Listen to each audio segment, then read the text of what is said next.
video praktikum mikrobiologi untuk yang pertama kali.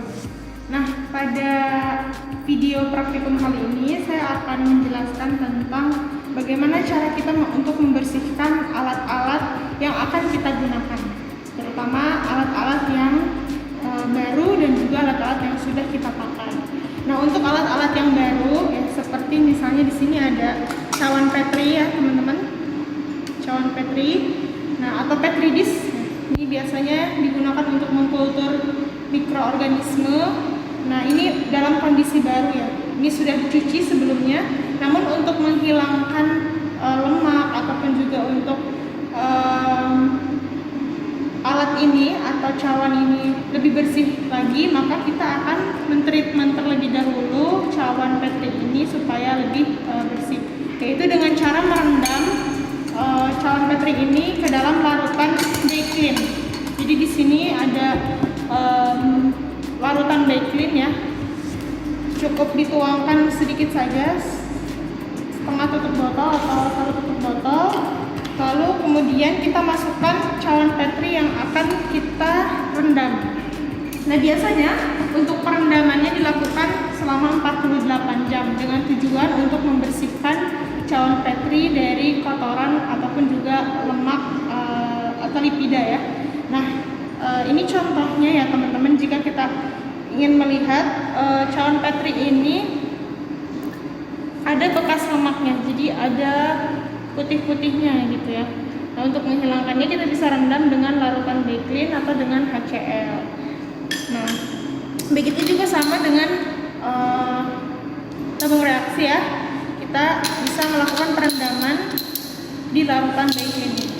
Kemudian nanti kita tunggu selama 48 jam.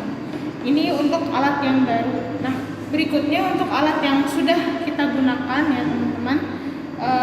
Seperti ini misalnya Erlenmeyer yang sudah kita gunakan misalnya untuk mengkultur bakteri atau memindahkan media. Ini masih ada medianya, maka kita harus menghilangkan medianya. Dengan cara kita memanaskan Erlenmeyer ini ke dalam panci. Jadi nanti pancinya kita taruh di atas kompor, kemudian setelah mendidih kita masukkan Erlenmeyer ini. Nah, nanti agar yang di dalamnya akan encer ya. Nah, nanti cairannya kita buang.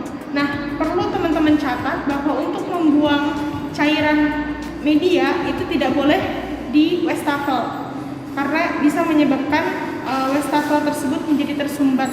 Nah, sehingga kita perlu membuangnya juga di luar.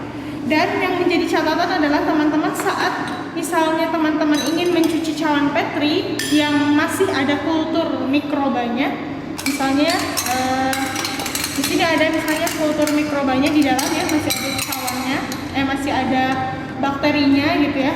Nah, teman-teman dilarang untuk membuang agar dalam bentuk padatan. Jadi kalau bisa cawannya juga direbus tadi ya, cawannya direbus, kemudian nanti cairannya dibuang keluar dan tidak boleh dibuka tutup pancinya karena khawatir mikrobanya menjadi kontaminasi sama udara gitu. Nah, yang perlu teman-teman perhatikan juga adalah kondisi kita dan kondisi alat-alat yang kita gunakan harus steril ya dan harus bersih. Karena kita bergelut dengan mikroorganisme dan perlu kita catat bahwa mikroorganisme tersebut bisa menjadi patogen atau penyebab penyakit. Ada beberapa kejadian juga ya teman-teman yang sudah terjadi di dunia ini ya. Kecelakaan di laboratorium terjadi karena kesalahan atau ketidaktahuan analis ataupun juga peneliti dalam menerapkan safety tools laboratory. Nah, demikian teman-teman cara untuk membersihkan alat-alat yang sudah dan juga belum digunakan.